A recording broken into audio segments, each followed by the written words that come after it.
नेपाळचं जोडपं रील्स बनवताना नवऱ्याने लावला ओढणीचा फास. कारण ऐकूनच हादरून जाल. पोट भरण्यासाठी आलं होतं भारतात. नेपाळमधून आलेला बिक्कीराय यादव हा नाशिक जिल्ह्यातील सातपूर या गावात राहत होता. त्याच्यासोबत त्याची पत्नी अमृता कुमारी वय वर्ष 19 ही सुद्धा राहत होती. नुकतेच या दोघांचे लग्न झालेले होते, पण पोटा पाण्यासाठी त्यांना आपले गाव सोडावे लागले होते आणि ते नाशिक येथे राहावयास आलेले होते. सध्या ते सातपूर भागात राहतात.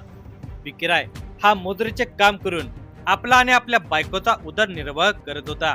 शुक्रवार दिनांक 28 फेब्रुवारी 2025 चा दिवस, संध्याकाळची वेळ होती. बिक्कीरायला त्या दिवशी आपल्या बायकोला फिरायला घेऊन जायचा मूड होता, म्हणून त्याने अमृता कुमारीला आवरण्यास सांगितले होते. तशी अमृता कुमारी तयार झाली आणि ते दोघे साधारणपणे 6-6:30च्या दरम्यान गोदावरी नदीच्या काठावर फिरण्यासाठी बाहेर पडले. फिरत फिरत ते दोघे चांदशी शिवारात आले. नदी किनारी असलेल्या मंदिरात देवदर्शने घेतले. मग फिरता फिरता तो तिला एका शेतात घेऊन आला. तेथील बाबळीच्या झाडाजवळ तो आला.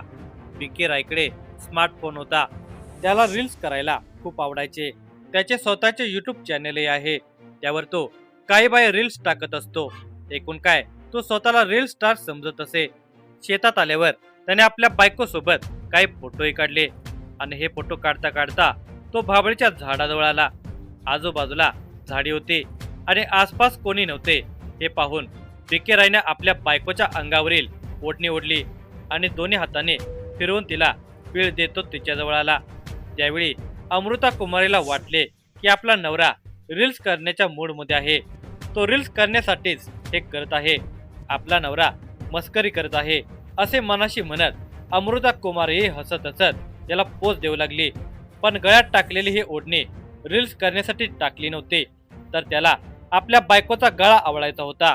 गळ्यात टाकलेल्या 2 ओढणीची टोके हातात घेत त्याने अमृता कुमारीला आपल्या जवळ ओढले आणि ते दोन्ही टोके एकमेकात गुंफत त्याची गाठ करून तो तिचा गळा आवळून तिचा खून करू लागला.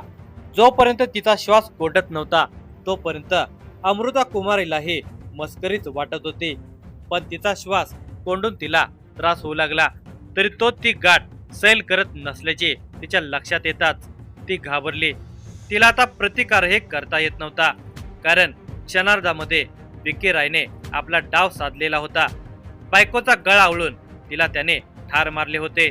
ती निश्चित झाल्यावर मात्र त्याने आपला हात काढून घेतला. त्या सरशी ती खाली कोसळली. ती मरण पावल्याची खात्री होताच त्याने तेथून पळ काढला. या घटनेला 2-3 दिवस उलटून गेले होते, पण झाडाझुडपामध्ये पडलेला अमृता कुमारीचा मृतदेह मात्र कुणाच्याही नजरेस आला नव्हता. सोमवार दिनांक 3 फेब्रुवारी 2025 रोजी दुपारी 3 वाजता अंजली राहुल पाटील वय वर्ष 35 यांनी नाशिक तालुका पोलीस ठाण्याला फिर्याद दिली की चांदशी शिवारामधील विक्रम मते यांच्या मालकीच्या शेतामध्ये बाबळीच्या झाडाखाली एका महिलेचा मृतदेह कुजलेल्या अवस्थेमध्ये मिळून आला आहे. त्या महिलेच्या अंगावर लाल रंगाचा टॉप असून काळ्या रंगाची पॅन्ट आहे. पोलीस निरीक्षक सत्यजित आमले यांना ही माहिती मिळताच त्याने फोनद्वारे पोलीस कॉन्स्टेबल निलेश मराठे आणि रवी गांगोडे यांना कळवले की चांदशी शिवारामध्ये किंगस्टन क्लब परिसरामध्ये एका अनोळखी महिलेचा मृतदेह पडलेला आहे. तेथे तुम्ही जाऊन खात्री करा. त्याप्रमाणे कॉन्स्टेबल निलेश मराठे आणि रवी गांगोडे हे तातडीने चांदशी शिवारामध्ये गेले. तब्बल 2 तास तपास करून त्यांनी तो मृतदेह शोधला. अखेर किंगस्टन क्लबच्या परिसरामधील झाडाझुडपामध्ये त्यांना तो मृतदेह दिसून आला. मृतदेह कुजलेल्या अवस्थेमध्ये होता. साधारणपणे 4 ते 5 दिवस हा मृतदेह तेथे पडलेला असावा असा अंदाज पोलिसांनी बांधला. मृतदेहाची अवस्था पाहून घटनास्थळीच फॉरेन्सिक लॅब टीमला पाचारण करण्यात आले. त्यांनी मयताच्या शरीरावरील काही नमुने घेतले. डॉक्टर घांगडे सिव्हिल हॉस्पिटल नाशिक यांना पत्र देऊन जागेवरच पोस्टमॉर्टम करण्याची विनंती पोलिसांना केली. सायंकाळी 6 नंतर पोस्टमॉर्टम करता येत नाही असे सांगितल्याने पोस्टमॉर्टम करता आले नाही. खरे तर मृतदेह रुग्णालयामध्ये नेण्याजोगा नव्हता. त्यामुळे घटनास्थळी पोलीस बंदोबस्त ठेवला आणि दुसऱ्या दिवसाची पोलीस वाट पाहू लागले.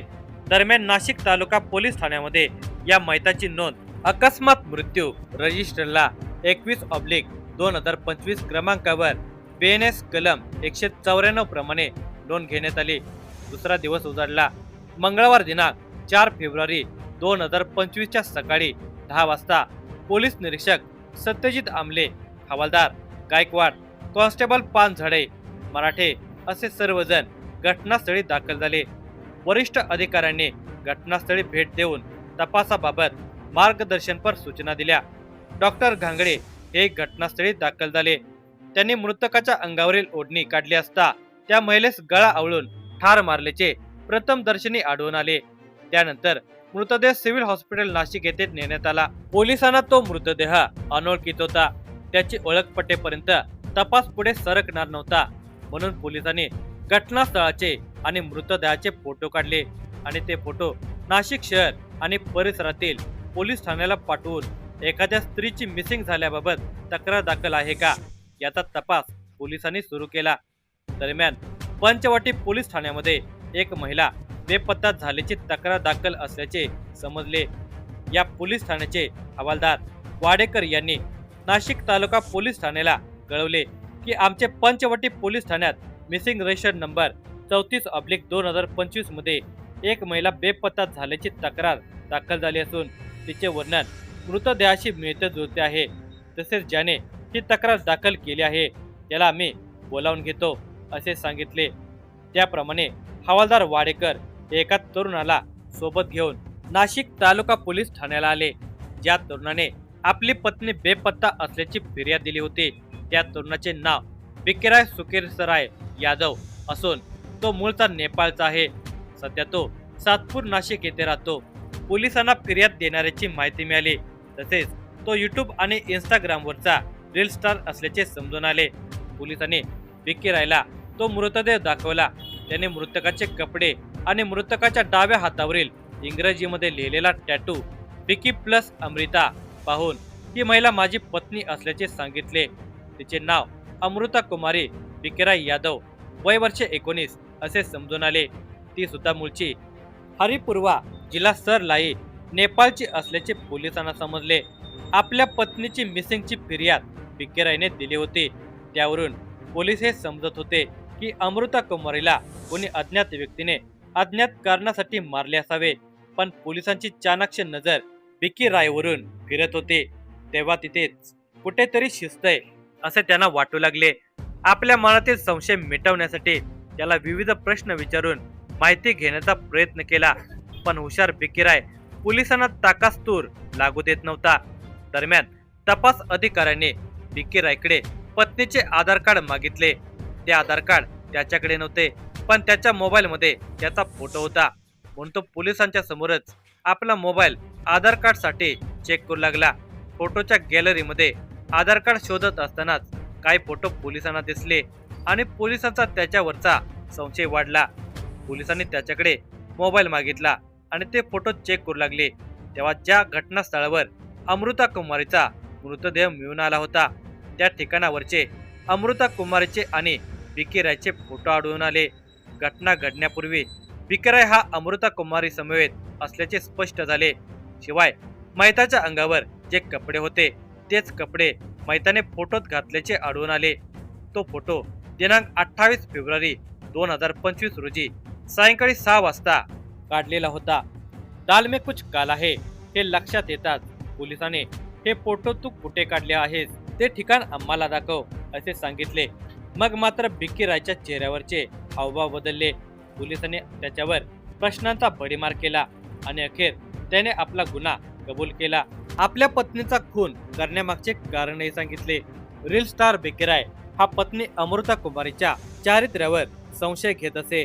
इतकेच नव्हे तर विवाहामध्ये सासऱ्यांनी काही न दिल्याने माहेरून पैसे आणावेत यासाठी बिकेराय पत्नीचा छळ करत होता. त्या कारणावरून दोघांच्या मध्ये सतत भांडण होत असे. बिकेरायच्या मनामध्ये पत्नी अमृता कुमारी यांच्याबद्दल तिरस्कार निर्माण झाला होता आणि आता हिला जिवंत ठेवायचे नाही असे त्याने ठरवले होते. त्यानुसार संधी साधत त्याने अमृता कुमारीचा खून केला. पत्नीचा खून केल्यानंतर आपणावर कोणी संशय घेऊ नये म्हणून त्याने सरळ पंचवटी पोलीस ठाणे गाठले आणि दिनांक 28 फेब्रुवारी 2025 च्या सायंकाळी गांधी तलाव येथून आपली पत्नी बेपत्ता झाल्याची तक्रार दाखल केली. मृत्यूसमयी अमृता कुमारी गर्भवती होती हे माहीत असून देखील सैतान झालेल्या बिकेराईने क्रूरपणे पत्नीची आणि तिच्या पोटातील बाळाची हत्या केली.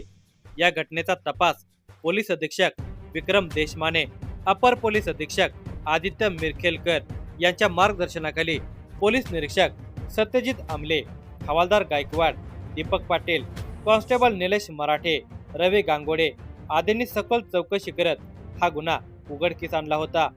हवालदार दीपक पाटील यांनी दिलेल्या फिर्यादीवरून रील स्टार बिकेराय सुकेसराय यादव राहणार सातपूर याच्या विरोधात गुन्हा रजिस्टर नंबर 33/2025 BNS कलम 103 गुन्हा दाखल करून त्याला अटक करण्यात आली. अधिक तपास पोलीस निरीक्षक सत्यजित आमले हे पुढील तपास करत आहेत.